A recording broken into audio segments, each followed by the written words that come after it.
Kung mahusay ang pagkalap ng mga ebidensya ay hahanto sa pagkalutas ng krimen na ating sinisiyasan sa pamamagitan ng sensya, lohika at pagkamaparaan ng ating mga scene of crime operatives.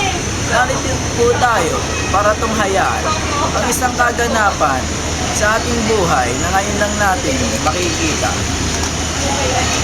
Masdan po natin ang mga taing ito na animoy parang salot sa lipunan na kumikitil ng milyong-milyong tao sa Earth.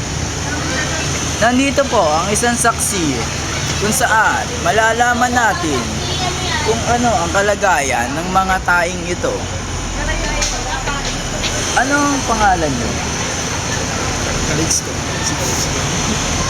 Siya ho ay si Calixto, 34 na taong gulang at nakatira dito sa may bandang Puresa. Maaari ka ba namin tanongin kung ano ba ang nangyari sa mga sampalok na ito? Hindi ko alam yan. Hindi ko alam. Hindi pwedeng hindi mo alam ito. Dahil nandito ka nang nangyari ang krimen. Sagutin mo ito. Kaya nandito ko, alaw na. Pero wala ako nung Bakit parang masakit ang tiyan? Hindi, ano lang. Hangin. Gawa tang gumawa nito. Ay, hindi.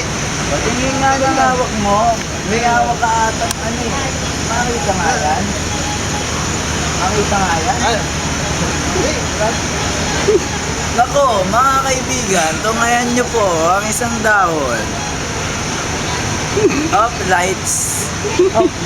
Ang dahon na ito ay nagsisimbolo sa pamunos ng mga tayo ito. Bad ko yan eh. Project.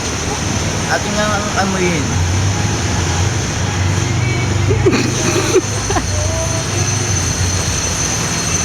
Hindi, bad ko yan eh.